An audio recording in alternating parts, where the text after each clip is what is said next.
if you're in sixth gear, then I'm luring you into sixth gear, into my heel, into the sit, and I'm teaching you to Mhm. steer with as fast as you can possibly go, full throttle. I'm teaching you to engage with me, and I'm steering you in the process. And that's where really fun luring can come into play, whether it's luring off of toys or luring off of treats or even luring off of like a flirt pole. And then the brake. So pumping the brakes, capping the dog into the sit. Pumping the brakes, capping the dog into the down. Dog's going 65 miles an hour, boom, into the sit as fast as possible. Maintain Mhm. that seated position.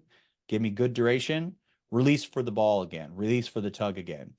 Now I'm starting to pump the brakes. Awesome. So now I want to practice putting the dog in park. So now I start on disciplined asks like downstays, right? So being able to maintain a downstay in the middle of a session, boom, in the down, walk away. The dog was just running and having a good time. Now it has to stop and Mhm. maintain a position and focus on you. That's putting the dog in park.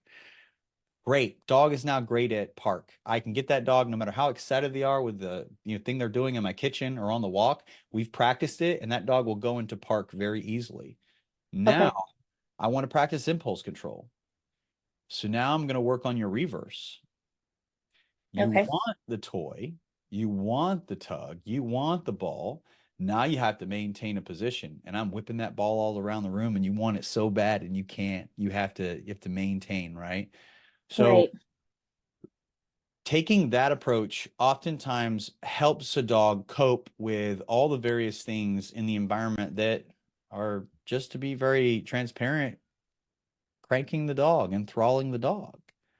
Okay. That's all reactivity is a dog unleashing, right? And going as hard as it can go in the environment. Sometimes that sounds like barking. Sometimes that looks like lunging. Sometimes that looks like forward aggression. The dog has hit the button and is going nuts.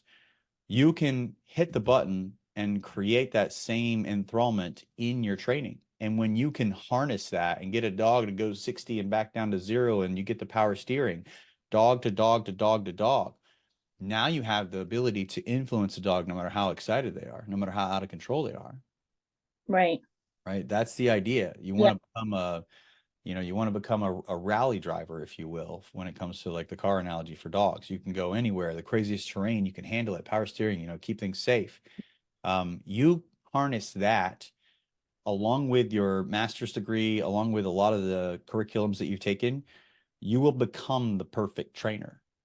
You will become the Joe Rosie Hoffenden, right? Which is an example of a trainer who has the applied science, understands, has read all the peer-reviewed studies, is a expert witness when it comes to serious cases where bullies have done really Mm. terrible things in the UK. Like she would be your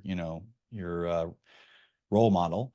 Okay. But then understands high drive breeds, active participates in sports, participates in Mondio, loves working with aggressive bullies and crazy out of control bullies, understands them, gets them. Knowledge, but then practical application in these scenarios makes the perfect trainer.